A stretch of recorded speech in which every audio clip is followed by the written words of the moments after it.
Hello everyone, welcome to Chapter 6, the normal distribution.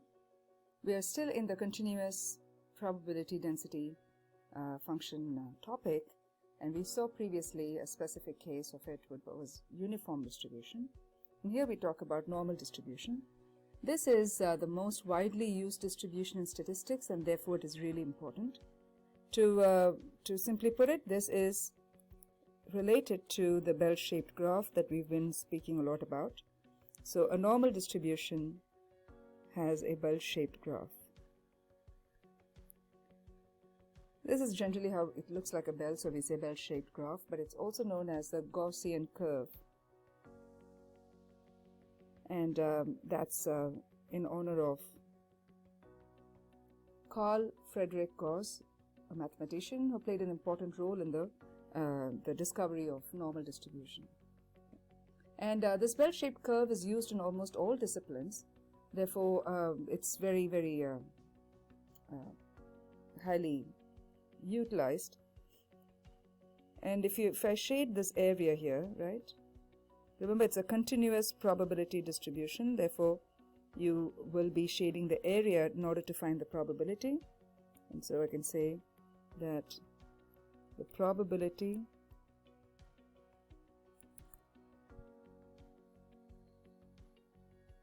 is the total area under the curve, which is 1. And always remember, 1 is the same as 100%. Now we can have different kinds of distributions, bell-shaped curves. So let's say, you can have a tall and skinny one. You can have something more spread out and, not much of a bias there. Skewness there. I said bias.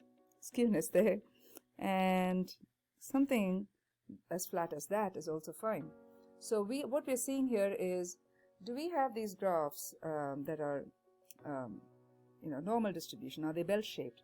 And they look very different, right? And what's really the standout feature is the peak of the graph. And it is important because the peak of the graph is where the center is, the mean. Okay? The center or the mean is at the peak of the graph. So what you can see is, if I draw the line through the peaks, you see that they're not lining up, they're not the same point, right? Because these are different distributions, they can have different peaks at different points. And because of that, we really like to standardize them, so that when we standardize each one of these graphs, it's like putting them on a new scale. When we standardize them, they will all be like this, where the center is always I have to remove that. The center is always a 0. So the mean is 0 and the standard deviation is 1. So this is what the standardization does, where it gives all the standardized distributions the same mean, 0, and same standard deviation 1. So when you standardize, what we do is we move from this X scale to a Z scale. Right? Because think of it again like Celsius and Fahrenheit. Okay, so in the eastern parts of the world, they measure temperature mostly by Celsius. Here in the western part, we use Fahrenheit. So if you are talking about world weather conditions, it's going to be confusing to have some in Fahrenheit and some in Celsius, and to constantly keep reminding the research group or the audience or wherever you are presenting this information that you have two different scales. So by standardizing or bringing them all to the same scale, you are able to talk about all of them in a more general sense, and therefore the point you're trying to make will be a lot more cohesive. So then what you'll do is you'll convert all your Celsius into their corresponding Fahrenheit temperatures, so that when you are presenting it, They're all in Fahrenheit, and so your information is translated or understood much better because of the standardized version. And, you know, once you have done all your study or your research or even presented your case, then if the audience wants it in Celsius, you can always convert it back to Celsius and give it to them, right? That's the same idea here. So we have our bell-shaped curve all over the place, in the sense their mean can be in different places. And so by bringing them in the standardized form, by switching all the x scale graphs to a z-scale graph, you are making them all standardized and making it meaningful, just because you now have no worry about having a different mean or a different standard deviation. Is always standard. And what's more, your bell shape is preserved. You are just switching from x scale to z scale. Okay. That's a general idea, but let's go ahead and look at the parameters, you know, the characteristics of normal distribution.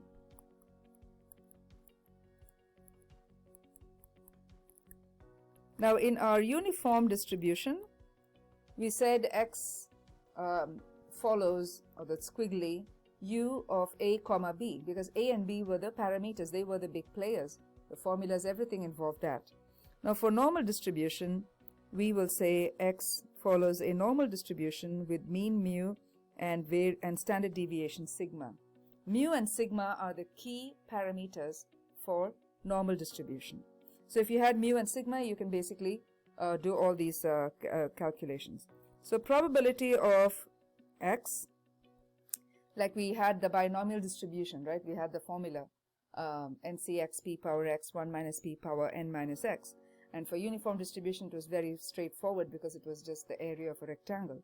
But here, remember, you're drawing this bell shape. So this curve has to be mathematically a function. And so we do have the density of the normal distribution coming up as a complex expression.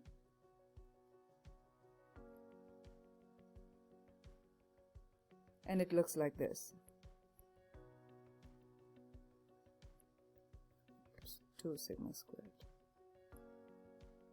Obviously, you do see the mu and the sigma playing here, and of course the x, because that's a random variable that you will need in your calculations. And you know pi is approximately 3.14. You're familiar with that. And e is the natural base, so e is also an irrational number, which is approximately 2.7. So we have, these are irrational numbers. Your calculator has them inbuilt. So they are not variables, you know, they are basically numbers in the background. So your variables, things that can vary in this, is that you have x, the mu, and the sigma, and depending on the problem, those will change. So what are the features of normal distribution? The most striking feature is that they're symmetric, the graph I mean, right, is symmetric around their mean.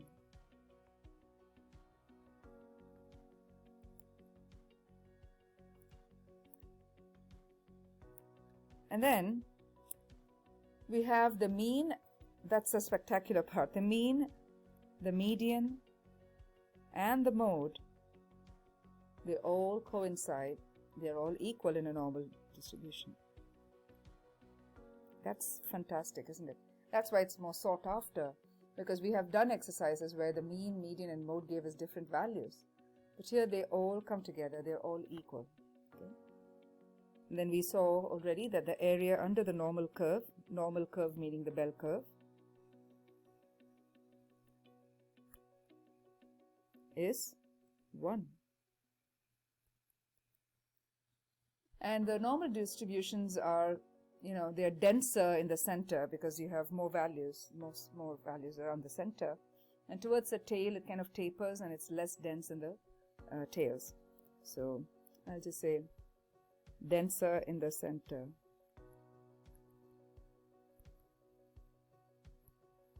Less dense in the tails.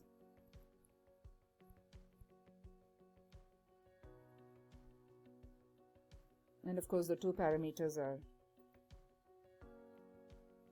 mu and sigma. These are the parameters, the characteristics of this distribution. And what you'll see is, in fact, because of the symmetry, right, you can divide it out like this. You can say, well, this is your mean, right?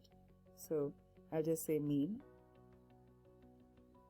So this is, if you went one standard deviation, mu plus sigma, okay? If you added one standard deviation to the right of mu and to the left of mu, so that's mu minus sigma, you will have this whole distribution, right? This middle chunk basically. If you went one standard deviation to the left and to the right of mu, this will account for 68% of all the data values. Okay, all the data values will lie within one standard deviation from the mean. And if you went two standard deviations, that means mu plus 2 sigma, because you went 2 sigma units, and this is mu minus 2 sigma. So this is going to bleed into each other, the colors. But I want you to see this whole thing, the blue and the greenish area, because of the yellow part. This whole thing will account for 95% of the area. You already have the 68%, but if you went two standard deviations, you're getting 95% of the area, which means you have 95% of all the data values within two standard deviations. More than two standard deviations means that, you know, it's a little unusual, because meaning it in the sense that it's significant, because most of your data is lying there, and you'll have you know, only ones that are really far off from the mean will end up more than two standard deviations away. So if your distribution is so basically you do not want your distribution to be too spread out, right? If you have two spread out values, that means your values are varying much. The variability is high. If it varies much, then you know, it's not really hovering around the center, therefore rendering it to be more vulnerable to change, or more making it unreliable, or less reliable, I should say. So more spread of the data means less reliability. If there is less spread of the data, that means we will have a more robust distribution. So in other words, the spread of the data, or how widely spread it is, like graphically, it just means that we're talking about the standard deviation. So so if I gave you, let's say, 3 graphs, okay,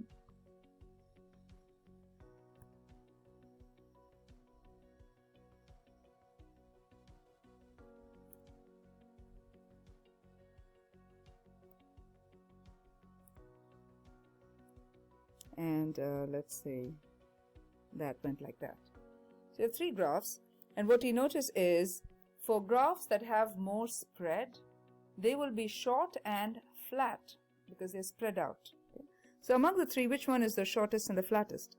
Of course, it's the green, right? This one is short and spread out. That means the standard deviation is high. High deviation, because the deviation is deviated from the center, right? On the other hand, if it is tall and skinny, it implies that the standard deviation is low. Okay, small standard deviation just means that you have less distributions or less spread. Okay? So please remember that if the standard deviation is low, it just means that most of your data values are clustering around the center, which is desirable, because they didn't really get spread out too much. Okay. All right, and then we were talking about the standardization, right? Standardization, how do we convert from the X scale to the Z scale?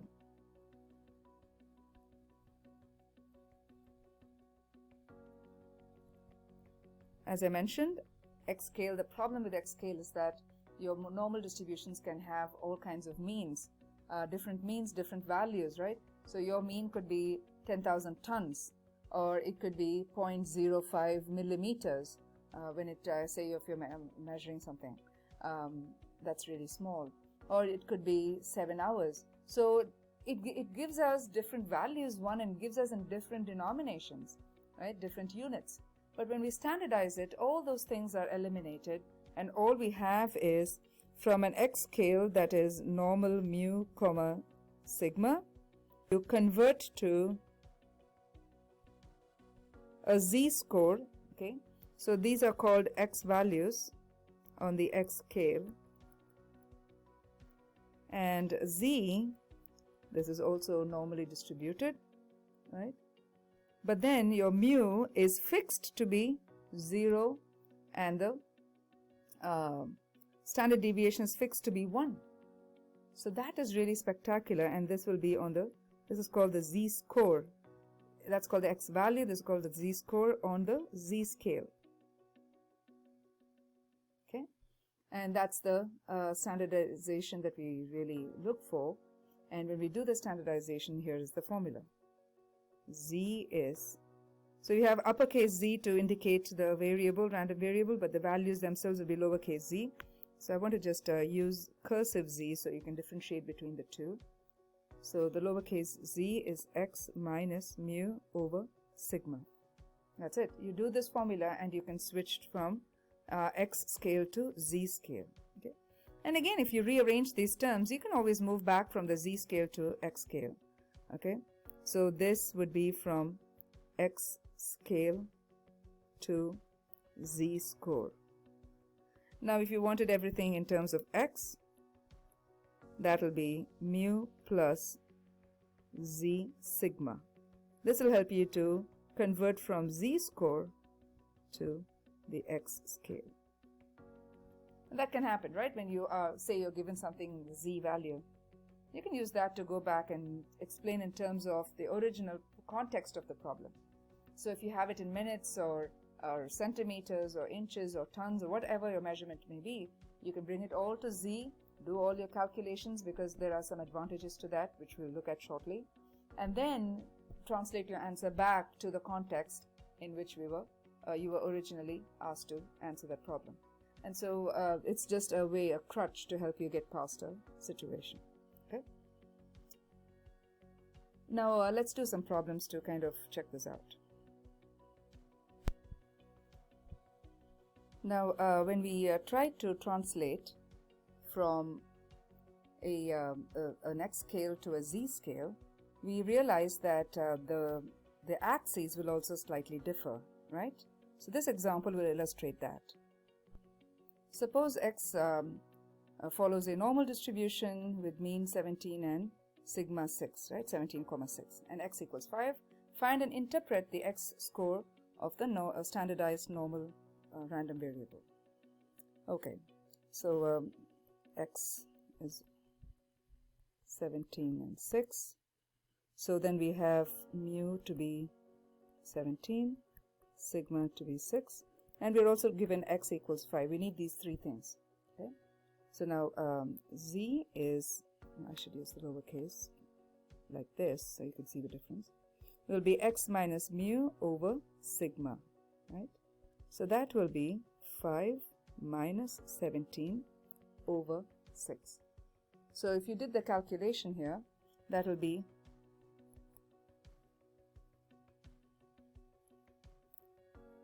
negative 2, right?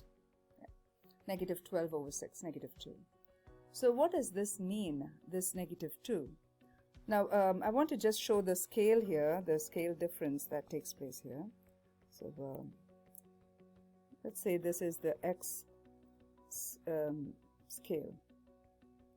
Okay.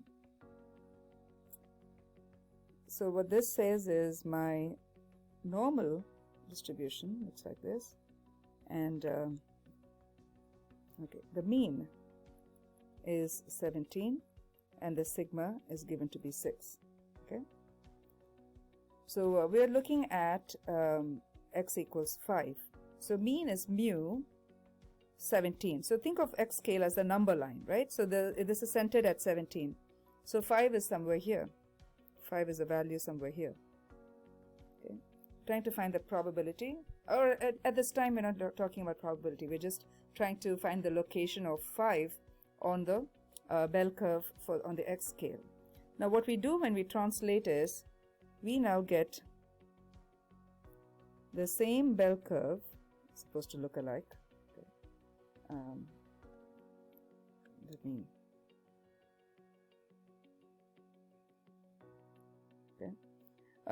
the reason I put that again was I'm trying to stretch that mean because they have to match. But remember, this is my z scale, so the mean will be always 0 and the sigma will be fixed at 1.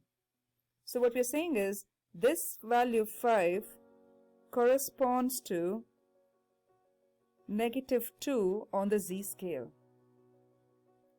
So they're asking, what does it mean? What does this -2 mean? When I look at 5 and 17, I can't see what it means very clearly. But on the z scale, I can see that -2 and mu equals 0 tells me that from the mean, we are 2 standard deviations away on the left or below, right? If you think of below or to the left.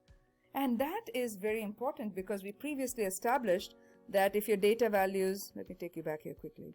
If your data values are 2 standard deviations away from the mean, then you have 95% of data falling in there. Now all those details will become meaningful in a z-score, in a z-table, as opposed to the x-scale, because that is raw data. When you convert it, this makes more sense, because the standard deviation 6 there would have us a little thrown off. But basically what we're trying to show is that this conversion really helped us to arrive at that 5 corresponds to -2 here. So x equals 5 corresponds to z equals -2. And also what's striking about the -2 is the negative value automatically tells you that it's on the left of the mean, right? On the other hand, on the x scale, you couldn't tell that because 5 and 17 both are positive. So you really can't tell unless you realize, well, mu, the curve is centered at 17, therefore 5 is to the left of it, so it's kind of negative implication there. So the z-scale puts things the way it is. If it is -2, you know it's -2 on the left, meaning 2 standard deviations from the mean on the left. If your z-score came out to be, 3, that means it's 3 standard deviations on the right.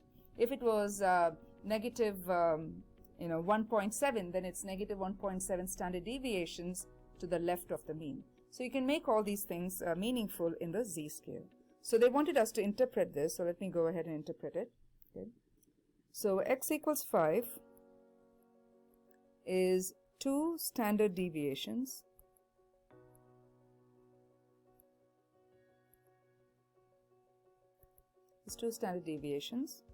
that is 2 sigma.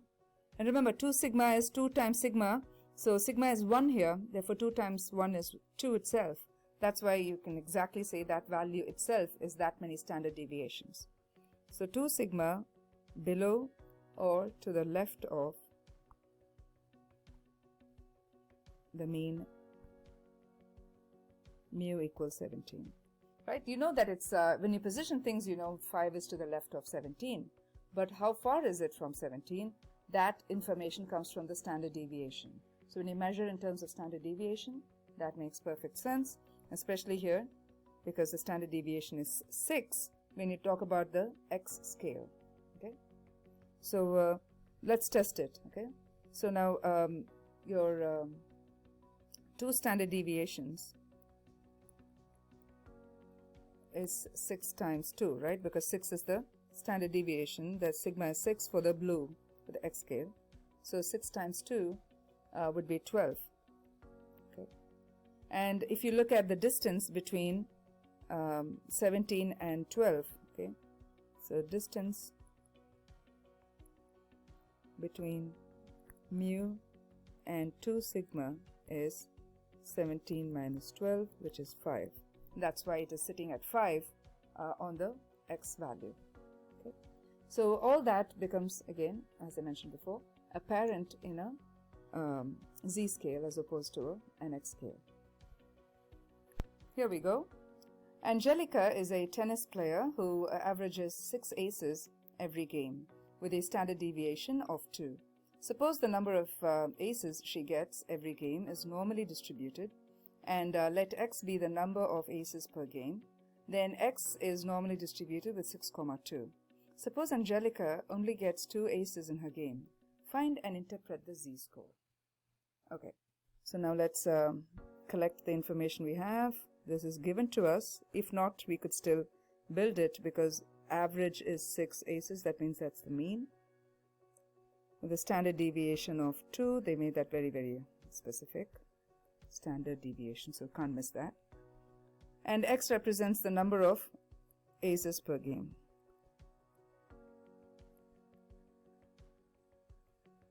So they want us to find the z-score when Angelica gets only 2 aces. So when the number of aces is 2, what happens? So x is 2, mu is 6, and sigma is 2. So your z conversion says z is x minus mu over sigma, which is 2 minus 6 over 2. Okay, it's getting a little boring because we're getting back a -2. Okay, -4 over 2 is -2. Okay, it's boring because we just interpreted this. But anyways, the idea here is that x equals 2 is 2 standard deviations to the left of the mean. Is 2 standard deviations to the left of the mean. Now we understand that z-score is meant to be neutral, right? So it really doesn't tell us anything other than how the distribution is from the mean and how many standard deviations. So if they gave us everything in z-score, how does it mean? What does it mean in the context, right? So that's this problem. The z-score of 4 tells us that x equals -3 is 4 standard deviations to the right of the mean. The standard deviation is 2.5. What is the mean? Oh. So they're basically asking us for the mean as in the mu, because what we have is the z-score. So they're asking us what the mean is. They gave us sigma to be 2.5, x is -3, and z-score is 4, right?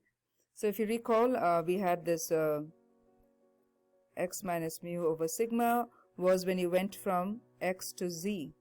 When you want to go from z to x, then we use this mu plus z sigma. This is from z to x. So we're going to choose this one to work on. Okay. So when you have, and by the way, you're not trying to find x, you're actually trying to find mu, right? Mu is missing. So x would be -3. Mu will be mu itself because we're trying to find that. Z-score was given to be 4. And sigma is given to be 2.5. So this is a mathematical case, so go ahead and simplify this. So -3 equals mu plus 10. And then subtract 10 on both sides. You get mu equals -13. So we found mu to be a value for that context. They didn't give us the context, but we were able to use the z to x conversion to get mu. Now in this problem, Barbara scores 3 goals on average for every soccer game. Suppose Barbara scores 5 goals in a game and this value has a z-score of half. What is the standard deviation? Interesting, because here again, in the previous problem we found the mean. Here they're asking us to find the standard deviation. So let's go backwards. So standard deviation, sigma, is asked. Z-score, very explicitly given to be half. And Barbara scores 3 goals on an average. Okay, that tells us that mu is 3. And Barbara scores 5 goals in a game. So this is a specific instance. That means it's a random variable value when x is 5. So we got all these players, and we know we want to get sigma because z-score is given to us. So you're going from let me take you back here quickly. So you're going from z to x. Okay, you're given z and you're trying to find in the x mode. So x equals mu plus z sigma. X is 5. Mu at this time is given to be 3. Z is a half, but sigma is unknown. Okay, subtract 3 on both sides, you get 2 equals half sigma. Then multiply by 2 on both sides, which means z equals 4. Sigma equals 4. So sigma is found to be 4 in this particular problem, where they gave us a context, right? So Barbara scores 3 goals on an average with 4 as the standard deviation. Now I'd like to show some problems using the graphing calculator, and I also like to show some using a manual way of doing things, so that you can understand the background that works in the calculator. So we know that the bell curve on an x scale has mean, mu, I'll just say mu, okay, mean, mu, and these are the positions, mu plus sigma, mu plus sigma, 1 standard deviation, mu plus 2 sigma, 2 standard deviations. On the right, this is 1 standard deviation on the left, and 2 standard deviations on the left. You can go up to 3 actually, because most of them are covered by the time we reach 3.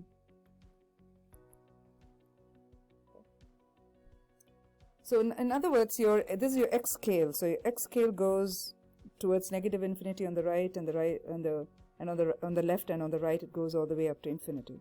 So technically your graph actually tapers close to the x-axis 0. So you definitely have most of your data values kind of covering between these 3 standard deviations. Okay. Now having this idea will help you to understand what happens in the background of your calculator. Okay. So I'll do a problem showing manually how to do it, and then we'll do it on the calculator. Okay. A random variable x records a randomly selected score on a test where the distribution for the score is normal with mean 20 and standard deviation 5. Find the probability p of 15 less than x less than 30. Okay, let's look for some clues here. So the distribution is given to be normal with mean 20 and standard deviation 5. They're asking us to find the probability. Okay, think again. For uniform distribution too, when they asked us to find the probability, because of the continuous random variable, because of that nature, it was always a shaded region. We didn't really count it or use a table. We instead use the area to find the probability. So keep that in mind, and let's write this crisply as x follows a normal distribution with mean 20 and standard deviation 5, 20, 5. So we got that. And because it's a normal distribution, we know it's going to be bell-shaped. That's the family. Right? And then this would be the mean, and standard deviation is 5. Okay. Now they're asking us to find the probability between 15 and 30. So if you come back here, you can see that if it's between 15 and 30, you can think of 15 right here and 30 right here. I'm just approximately marking 15 and 30 because it's a number line. So we're trying to find the probability between 15 and 30 for this one. Okay, this is the shaded region that we're trying to find the probability for. Now previously, for the uniform distribution, we were able to use the area of a rectangle because of the shape, but here you can't use that. So we have to do it in a different manner.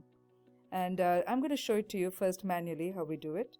So I'm going to convert this to a little over. I'm going to convert this to a z-score. That's better. And the conversion does, what it does is it maintains the same shape, It maintains the same positions, but now I've moved to a z scale. This was an x scale. And you know how z scale helps standardize these things. If you go to a z scale, you automatically have mean as 0 and sigma as 1, right?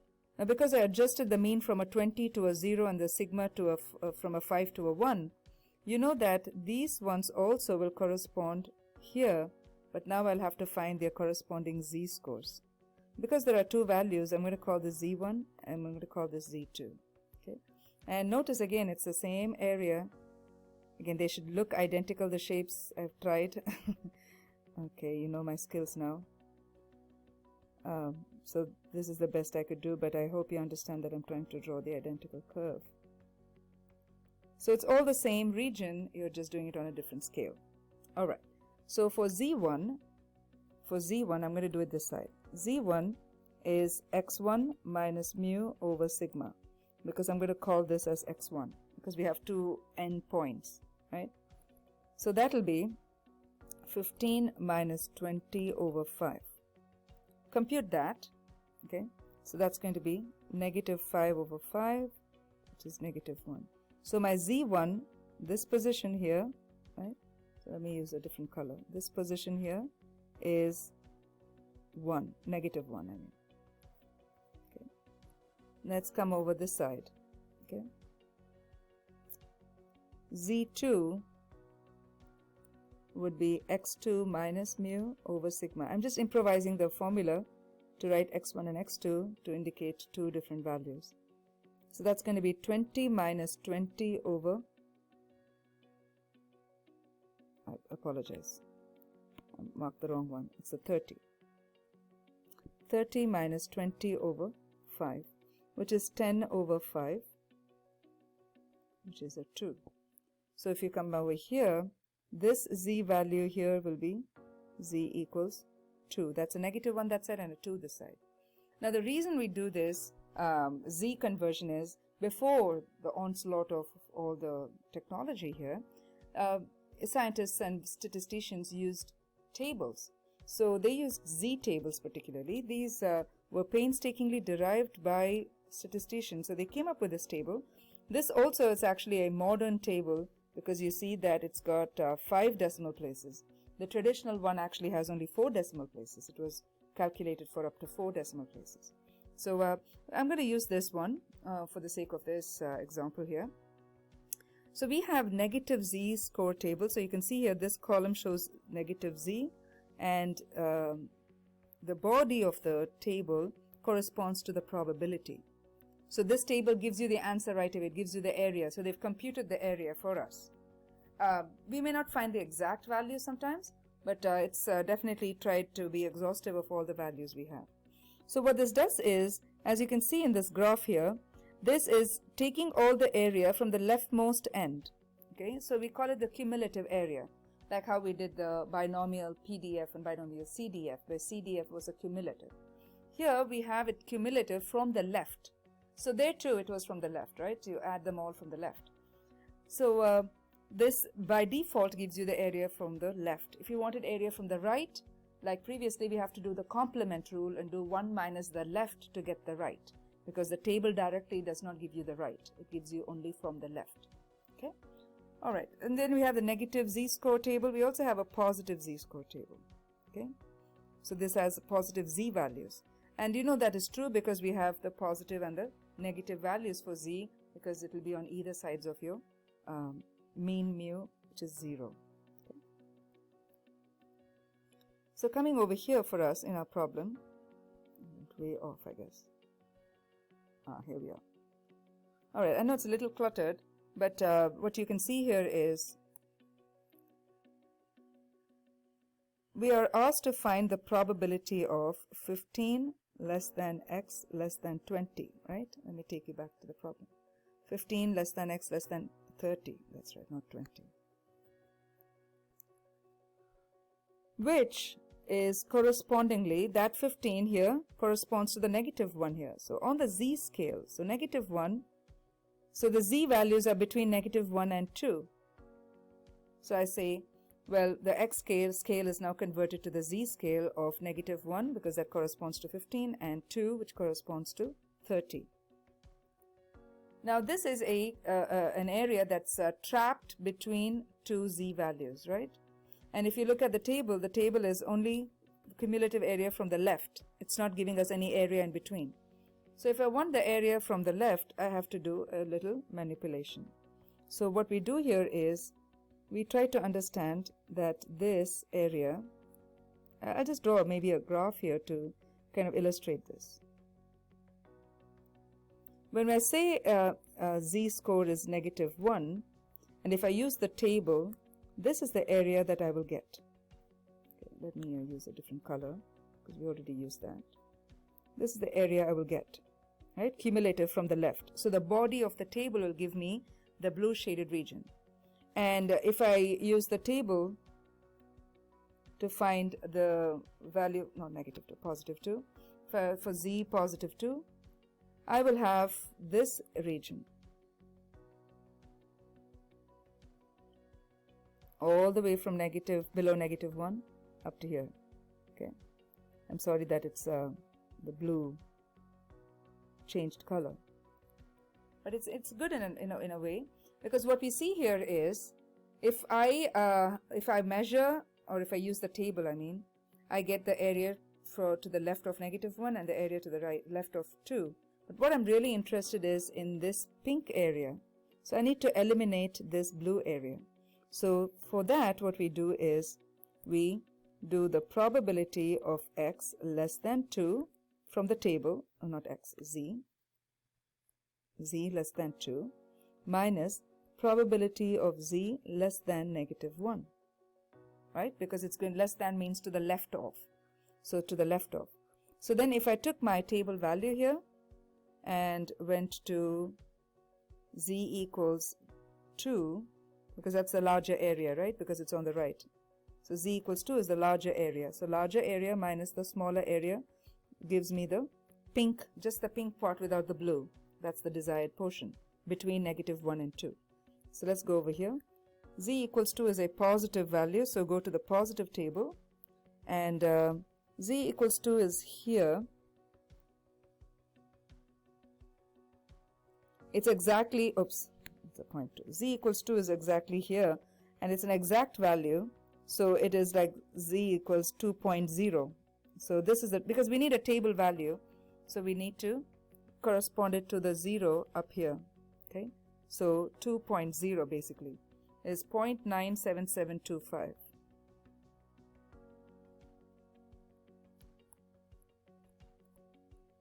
Minus z is less than -1. So let's go to the negative table, -1. Here again, -1 is an exact value, so we go against the 0, -1.0, and that table value is 0.15866. Use your calculator and take the difference. That gives me 0.818594674. Okay, and so we can always round it. We always like to give it up to, I don't know, 4 decimal places, so we can kind of box it here. So the probability of x lying between 15 and 30 is 81.86%. So 0.8186 or 81.86%, right? So we did this manually by getting the shaded region using the table in a traditional manner. Now if we were to do this on the calculator, that will be super easy. Okay, now we have again normal PDF and normal CDF. So I'd like you to go to second bars. That's the distribution. So for all these distributions, binomial, Poisson, normal distribution, we have to use the second bars distribution. So there you have 2 tabs, Distra and Draw. So stay on the distribution tab, And there, right there, the first one is normal PDF. This is when x is exactly equal to a value, you'll use PDF. And that's the first option. And then you have the second option, which says normal CDF.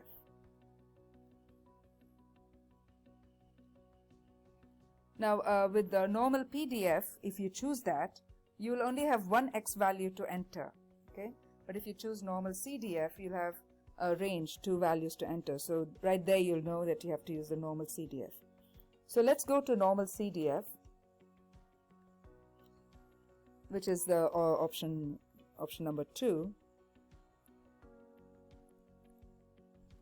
And when you hit that button, you get hold on. I'll just say enter. It gives you a fresh screen that looks like this, right? Normal CDF. Again, let me mention that this is TI-84 Plus, so it opens into a new screen. I've seen some other calculators that just ask you to enter or plug in these values. You'll have to enter the lower value, the upper value, mu. So I'm just going to write that here and just check your own, the manual or the tutorial that comes with your calculator to see if they match. Okay. So for the lower limit and the upper limit, so you come back here. Remember, this is normal CDF, not the standard normal. That standard normal would be Z. Normal would be just the X. So you go to the X scale and you basically actually stay in your problem, and the lower value will be 15 and the upper value will be 30. Okay. So lower value is 15. Upper is 30. And then you have mu, it's automatically at 0, so clear that or just type over it, and again go back to your question and locate your mean. The mean was given to be 20, standard deviation is 5, so mu is 20 and sigma is 5. And then hit paste, and then it opens up for you as normal CDF 15, 30, 20, 5. And this is what I meant by other calculators asking you to punch in these numbers in the parentheses. So anyways, then hit enter and you get the answer as 0.8185946784. Because it's a calculator, it's able to get that calculation, that area measured, calculated more accurately, so it's giving us more decimal places. Nevertheless, let's round it and you get the same answer in an instant. You basically got it in an instant. And what more, you did not translate it to the Z scale. You kept it in the way it was given in the problem on the X scale, and you got it and got to use those values directly. Okay, so there's definitely an advantage in using the calculator, but I wanted you to see the background working that led us to this. So just because we have the calculator does not mean we're going to do really well, because we should really know what it means or how we are plugging in these values and what results they mean. So here the whole idea of this 0.8186 is that you are looking at an area in the middle around the mean, so that was 1 standard deviation on the left and 2 standard deviations on the right. I'm able to say this because of my z-score. Z-score was -1, which means 1 standard deviation on the left, and z equals 2 was 2 standard deviations on the right. Again, the drawing that I have here may not justify it, just because I should have gone a lot more, but I just did a rough estimate of positioning 15 and the 30. But what we see here is that the z-scores really tell us, oh, you should have adjusted your graph some more, because you need to give more room to accommodate nearly 80% of your area, right? All right, so that was an example where I showed you both manually and by using the calculator. The random variable x records a randomly selected score on a test where the distribution for the score is normal with mean 75 and standard deviation 15. Find the probability of x lying between 80 and 90. Okay, x is normal mean 75 and standard deviation 15. We're asked to find probability of 80 less than x less than 90. We're going to do this using the calculator so we get the answer quickly. However, we don't want to skip out on what we would have done if we were to do manually, right? So they're saying that this is mu is 75, sigma is 15, and between 80 and 90, so that's to the right of 75, so that's somewhere here, I don't know, 80, say 80, and then I'm just eyeballing this to some value there, and we're trying to find the area between these two, right? And so if we were to do this manually, we would go further and get a corresponding z-score, and then find the corresponding 80 mark and the 90 mark, and oops, same shaded region, but here mu is 0, sigma is 1, and we'll have to find the z values for z1 and z2.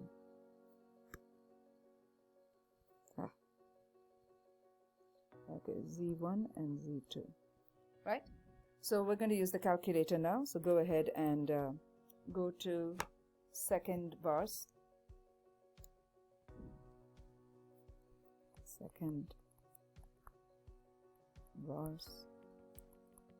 which is your distribution, and because it's not one specific value, it's a range of values, you go to dist and second normal CDF.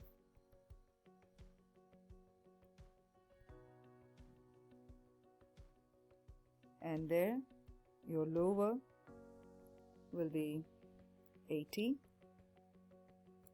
If you have the previous entries in there, you'll have to of course clear it. And upper will be 90. Clear your mean. Your mean is mu is where are we? 75, and sigma is 15. Hit paste.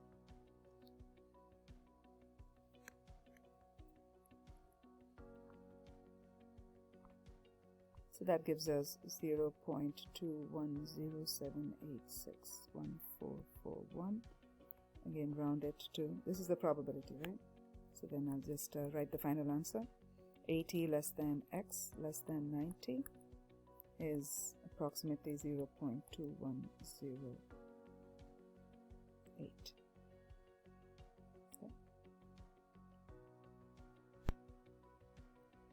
Suppose the heights of high school age males are normally distributed with a mean of 72 inches and standard deviation of 4.5 inches. Find the probability that a high school male is shorter than 64 inches. Okay. X is normal with 72,4.5. Okay. The graph always helps. I know your calculator is going to give you the answer right away, but please understand what you're trying to shade so that you know what to enter for the lower and the upper. Okay. So mean is 72, sigma is 4.5. Okay. So we need to find the probability that the school male, high school male, the X, is shorter than 64 inches. So it's less than 64, right? So 64 must be this side, and shorter would mean less than 65, which is to the left of 65. Okay. So this is a cumulative area from the left, which means if you are doing it manually, if you found the corresponding z value for 64, then you can use that directly to get the table value. The body of the table will give you the area, and you can get your answer right away manually. So now for the calculator, you have to give a range of values, meaning in the previous example, we had a left end value, right? We had 80 and then we had 90. So the lower value was 80, the upper value was 90. The previous example too, we had lower and upper values, right? 15 and 30. But here, what will be my lowest value? It's kind of hard because you really can't tell what this end point is because it's actually going towards negative infinity. So I can't mark it as negative infinity. It's a value that's going towards negative infinity. And so it's negative infinity all the way to 64. So if you were to use your calculator on this one, again second bars, normal CDF, the lower value must be really, really, really small number. So what we suggest is, just put negative and a bunch of nines, because you're making it a large number but with a negative value, therefore negative sign, therefore the value is really, really, really small. Okay, so then as many zeros as it will accommodate,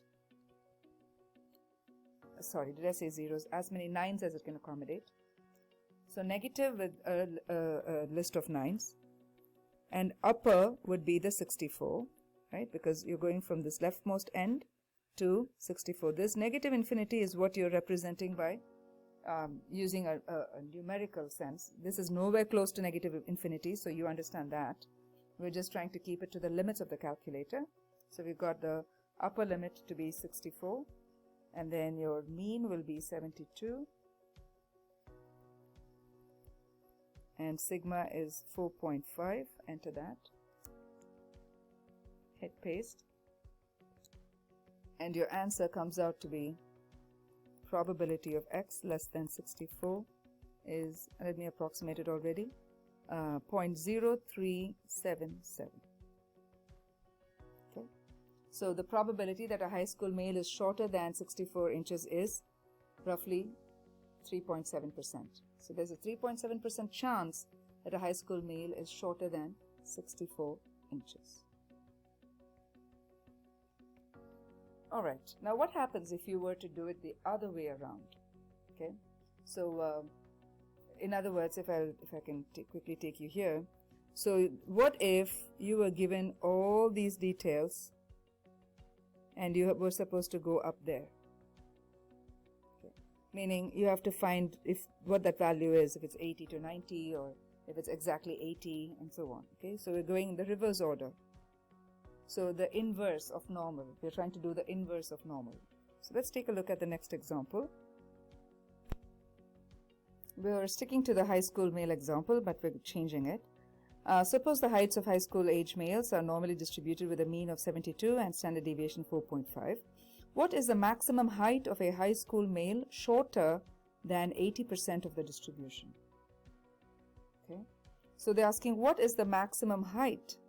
So maximum height means I have to give it in terms of inches, right? I can't give a z-score, I can't give a probability. They're not asking for that, but they've indirectly given us the probability. So they're asking us what is the maximum height. Okay. So to illustrate this, let's draw the graph. And this is your mean is 72 and sigma is 4.5. The mean is right in the middle, right? Your distribution is symmetric. We've established that if it's a normal distribution, symmetric properties hold true. So the left half of the distribution is 50%, right half is 50%, right? So they're asking what is the maximum height of a high school male shorter than 80% of the distribution. So we can say if this whole thing is 50%, right? This whole thing is 50%. That means if I need just a little more from this side, right, to make it 80%. So I am going to shade it a little more here. I can't shade the entire region. That will make it 100%. So I want only 80%. So this area is 80%. Okay. So for probability's sake, we're going to write this as 0.8 probability.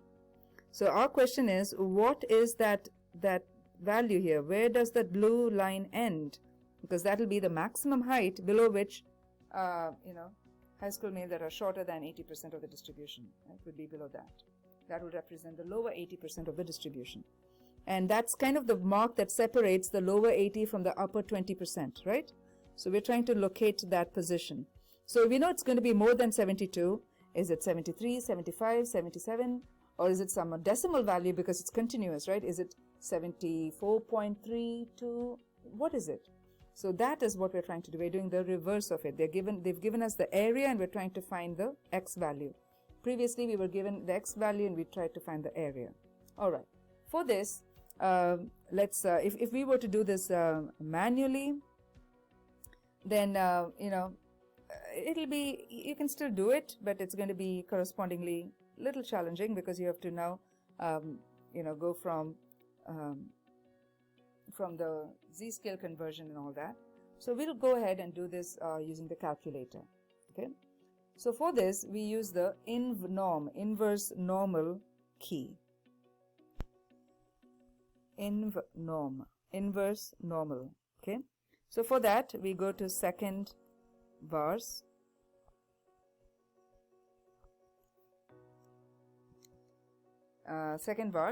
and then if you go down to, of course, the distor, and then you have the third option which says inv norm and open parentheses.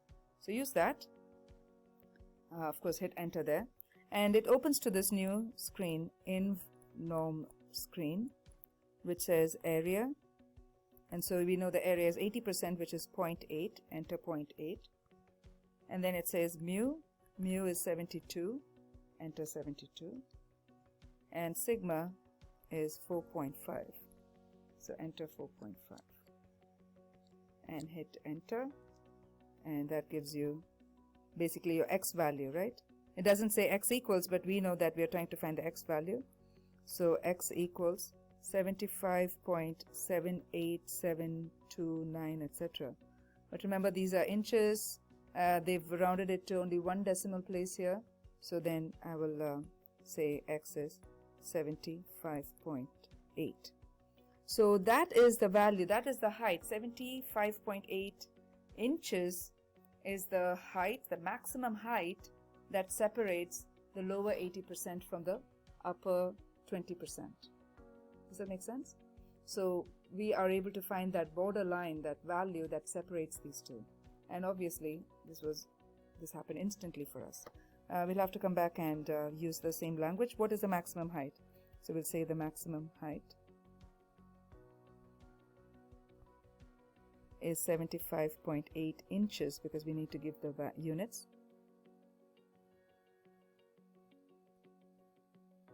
Which represents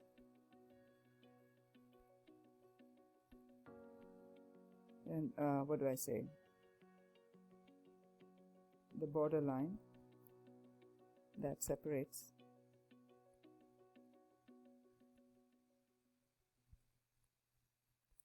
the lower 80% from the upper 20%. Okay. All right. Well, I couldn't help but come back to quickly show you how to do it manually so that you have the appreciation of how to go in the reverse or the inverse direction. Maybe I'll pull this down here. Oh no, I can just squeeze it here. Okay, so now we have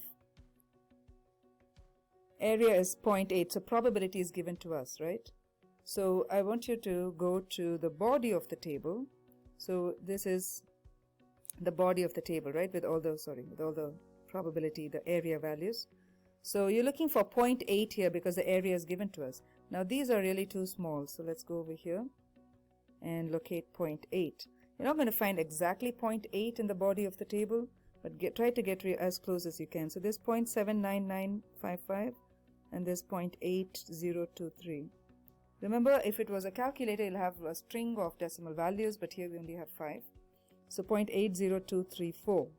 Okay, so that's the closest we have for 0.8. And look at the corresponding value for it. 0.80234 has 0.8 here and 0.05. So basically your z-score for the corresponding p-value is 0.85. So let's come over here and I'll say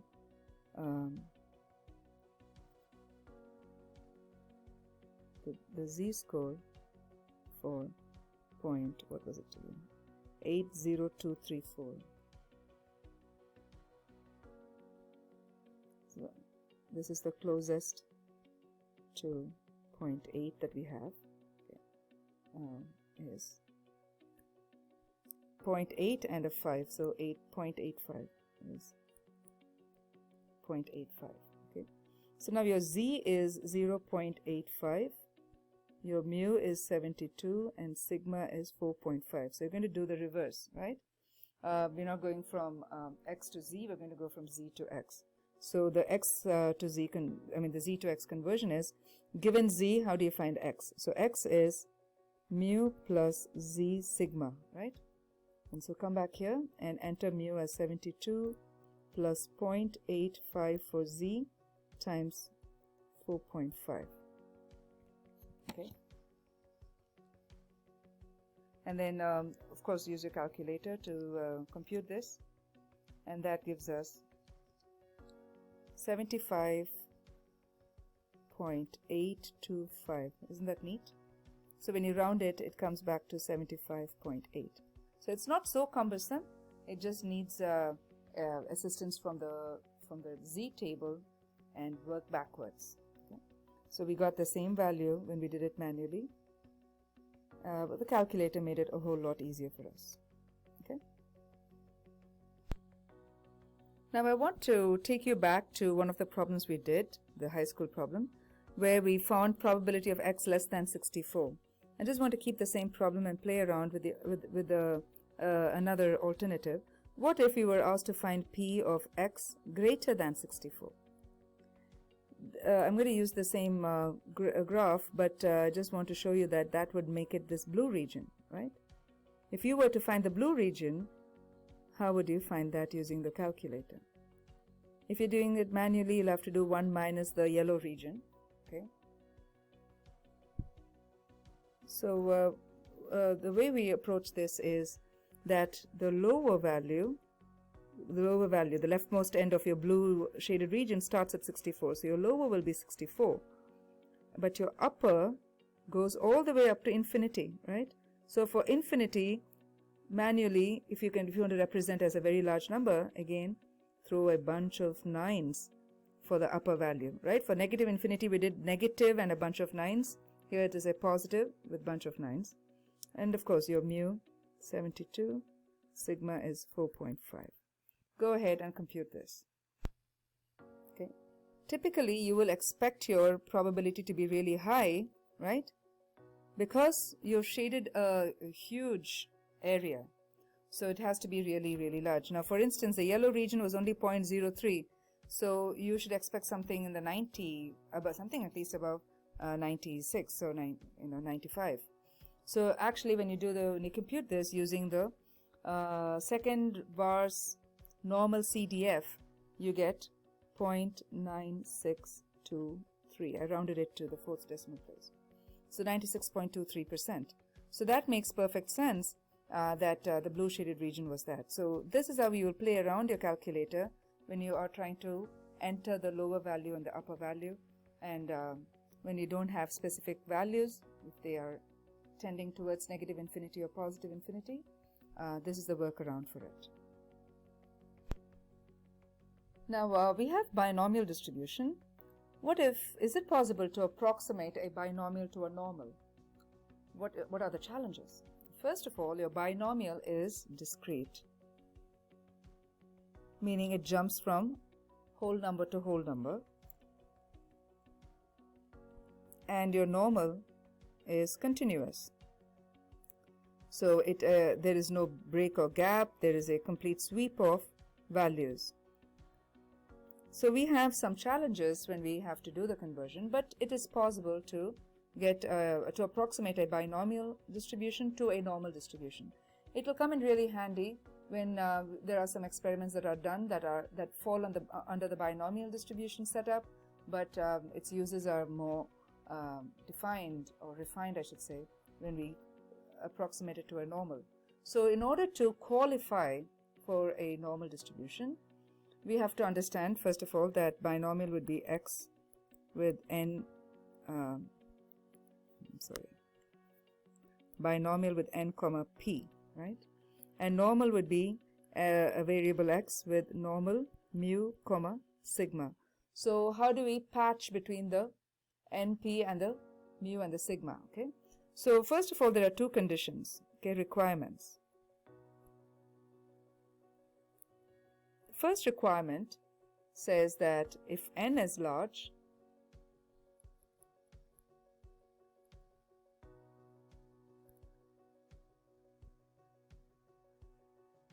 NP must be greater than or equal to 5. And the second condition is NQ, or 1 minus P. They don't use the Q as much because they're all indirectly coming from P. So if N is large, that's where it matters. That's when you really want to approximate, right? If it's small, it's manageable, because a binomial table is very limiting. We didn't use a manual table, but you do have a manual table, a binomial table. And because that is very limiting, we find that approximating it to a normal distribution allows for the distribution to be more refined and be able to accommodate more values. And that's possible only if your N is large. In fact, I can show you a binomial table. It's a little grainy because I've really tried to accommodate a lot of values here. What you'll see here is that in this table, these are pre-calculated probability values. Now, the striking difficulty we notice here is, let me take my highlighter. You see the N value? That means you have up to 8 here. N equals 8 trials. So like this, we have the table that goes up to 20 for every value, and after that it jumps by tens. Then after the 20, N is 30. You don't have anything for 22, 25 in some tables. Some tables do figure that out and show that. But what I'm saying is you have that limitation. K is the number of successes, right? So if you had,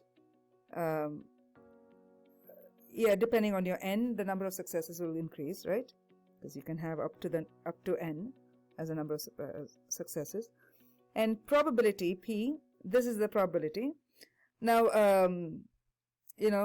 again we have jumps because we are going by some popular values, right? So because of all these limitations, if you come back here, that is the reason why we would really like to go with approximation. All right, so the approximation requires that we follow these two conditions, and if these two conditions are met, then the conversion would be that the mean will now be NP. Isn't that neat? This mean, and the mu is now connected with the N and the P, and then the sigma, which is the standard deviation, is now written as NP times 1 minus P, which is basically NPQ. Remember how we found this to be for the binomial distribution? This is what we did. But what we're saying is, when we have very large N, that very mean and standard deviation we found in the binomial distribution would become the mean and the standard deviation for the normal distribution. Okay, so I'll just say here, mean of binomial becomes mean of normal, and here standard deviation of binomial distribution becomes the standard deviation of normal. So now we are converting it to normal. However, there is one glitch here. We have to take care of that glitch, and we use a correction to fix it. Okay, now this is what we have. Now this is the normal distribution. We have converted a binomial to normal. Okay, now let's say there was a value, let's say 70.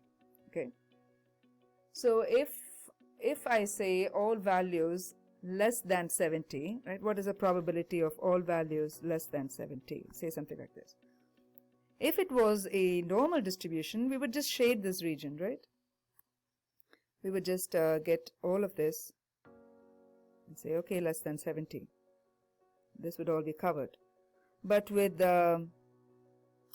binomial, what happens is, if we say less than 70, with binomial, the next number below 70 would be 69. There won't be any decimal values in between, right? So what happens is, when I say less than 70, I am losing the values in between 69 and 70.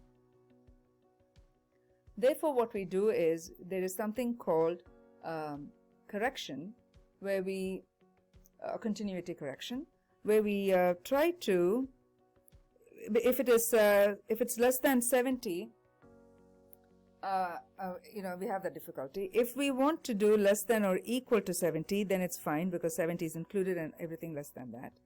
So instead of starting at 70, we will say find the probability of x less than 70.5. So the continuity correction would be fixing it, half a point up or half a point down. Okay, so we take the x value and we do plus or minus 0.5 for continuity correction. So we could do that, or we could do less than half a point away from 70, which would be 69.5. Now think about this. To represent p, a probability of x less than 70, which one should I use to make sure that we're taking values less than 70? So you know that the normal distribution will take the 70 into consideration. So what we have to do is we have to go with x less than 69.5 so that we have 70 not included. If I wanted probability of x less than or equal to 70, then which one should I use? 70.5 or probability of x less than 69.5? I want to include 70, right? So I go a little above 70 so that below that, because there's no 70.5 in a discrete situation, there is only a 70 and then a 71. So this 0.5 adjustment does not include any new values, but it helps you to include or exclude the border value. So here we have to use 70.5. So all values less than 70.5 would include 70 and all that's below 70. Okay, so that is how we use the continuity correction. Now let's take a look at an example and see how we go about it. At a university, 30% of the incoming freshmen elect to enroll in a statistics course offered by the university. Approximating the binomial distribution with a normal distribution, find the probability that of 600 randomly selected incoming freshmen, at least 200 have elected to enroll in the course. Okay, they gave us some details about how they want us to approximate the binomial distribution to the normal distribution. Okay, so let's try to figure out what we have here. Now we are told that x is binomial n comma p. So what is n? N is 600, right? So we are told that we have now 600, and p, probability is how the whole idea is how many enrolled in the statistics course. So we have only two options: those who enrolled in the stats, those who didn't. So that's 30%, which is 0.3. So I've got this. We have to convert this to x normal mu comma sigma, right? And so not just that, we have to find the probability for that last statement. We'll come to that.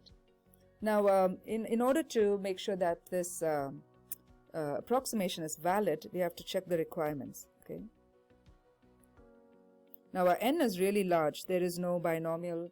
I mean, with the calculator, well, maybe we can find that, but it is we don't have it in the tables. So that was the reason why this first came to be utilized, because the scientists, the mathematicians, statisticians couldn't handle high n in a binomial situation, so they found the way to make this approximation. So the first one is np must be greater than or equal to 5. So let's multiply. 600 times 0.3 is 180, which is definitely greater than or equal to 5. We got that. And the second condition was n times 1 minus p should be greater than or equal to 5. So 600 times 1 minus 0.3, which is 0.7, is 420, which is greater than or equal to 5. Since they both are greater than 5, this implies that we can approximate binomial to normal. And if that's the case, we have to understand that we are asked to find what's the probability of at least 200 who have elected to enroll in the course. Probability of at least 200 means 200 or more. So greater than or equal to 200, right? Probability of greater than or equal to 200. Now, because of the continuity correction, I'll just say continuity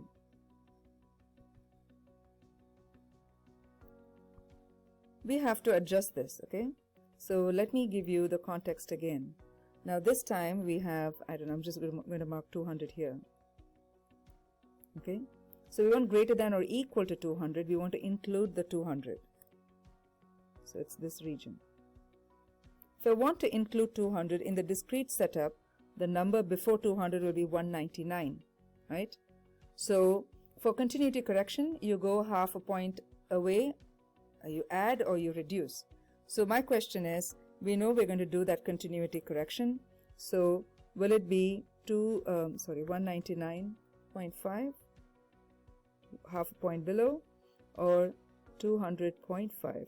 So are we going to rewrite this as probability of x greater than or equal to 200.5, or should we say x is greater than or equal to 199.5?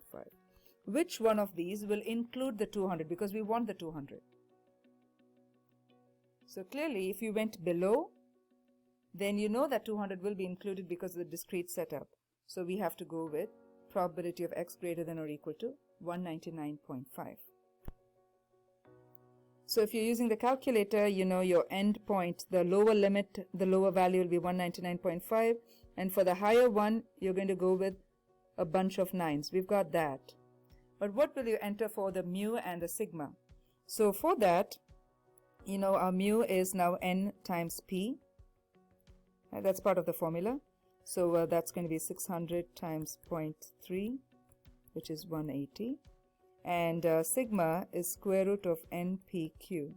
If you want, you can calculate all these here beforehand, or you could punch them all into the calculator directly, so that it'll take care of that computing as well. So this is 0.3, and that's q is 1 minus 0.3, which is 0.7. Right? So you can compute that and enter those values too. Okay. So I'm going to try and keep it as it is and compute it, punch it in there. Okay.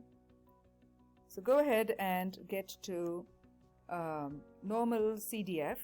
So you have to do the second vars, normal CDF, which is the second option, and then go there and enter your lower limit to be 199.5, right? That's the lower one. So we start a little ahead, and then we have all the way up to a bunch of 9s. And then mu, you can enter it as 600 times 0.3, or you could enter the value that we have, and this would be square root of 600 times 0.3 times 0.7 and close parentheses, then paste, and that gives you, without much without any inconvenience, you get probability of x greater than or equal to 200. Upon adjustment here in the binomial setup was probability of x greater than or equal to 199.5, and what you did there was the normal CDF. The lower limit was 199.5, upper limit was a bunch of 9s, and we entered the mu as 600 times 0.3, and I entered the standard deviation simply as 600 times 0.3 times 0.7. When you do all this, it's convenient, but you have to be very careful about how to enter it mathematically. The square root should be for everything, so the whole thing should be under the square root. Remember to close the parentheses, and remember to use the multiplication all under the radical sign. If you did all that, your answer should come out to be 0.0411760672. This is what I get, and of course you can round this to 4 decimal places, 0.0412. So the probability that at least 200 incoming freshmen have elected to enroll in the statistics course is 4%. The probability that your local ice cream shop is out of your favorite flavor on any given day is 15%. Hoping to increase your odds of getting your favorite flavor, you visit the shop 100 times in 6 months. What is the probability that you will get your favorite flavor less than 40 times? Oh, you must really, really love that flavor. All right, now we have, again, binomial situation, right? Getting your favorite flavor or not. So if I think in terms of binomial, my n will be 100 because you repeated that experiment, that trial 100 times. P is the probability of the shop going out of your flavor. That's the success here. Running out of your flavor is the success, which is 0.15. Okay. And let's do the quick check. And P is 100 times 0.15, which is 15. So we're good there. And n times 1 minus P. When I say it's good because it's greater than or equal to 5. So let me put that there. Meaning the requirement is satisfied. 1 minus 0.15, which is 85, is also greater than or equal to 5. So we're good with those two conditions. We can convert from binomial. We can approximate the binomial to a normal. So mu will be NP, which is 100. It's just a coincidence in the sense that your mean formula and the requirement seem to be the same. So so it's kind of convenient that you have the calculations already, right? But we're going to use you can enter it as it is in your calculator, so you don't have to worry too much about this. 100 times 0.15 times 1 minus 0.15.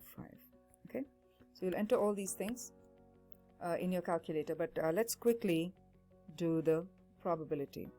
So the probability, what is the probability that you'll get your favorite flavor less than 40 times? So X is less than 40. Now again, remember the continuity correction, right? You want it to be strictly less than 40. You do not want to include 40. So if you were to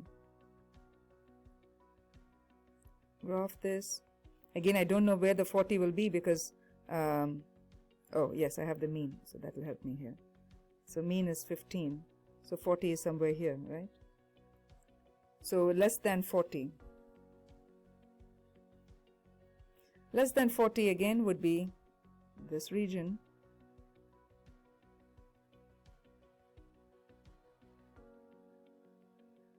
But with a continuity correction, my question is, if I want it to be strictly less than 40, do I do 39.5, less than 39.5, or should I do less than 40.5? So think about this. You do not want to include 40. So if you went above 40, if you said X less than 40.5, you will include 40. You don't want that. So you want to go a little below 40, and so you'll set it at P of X less than 39.5.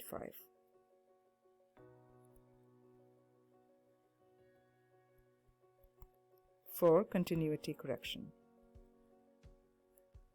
And this is going to change the answer, so you have to be pretty clear about what we're doing here, okay? So that it does not include 40 due to the strict inequality.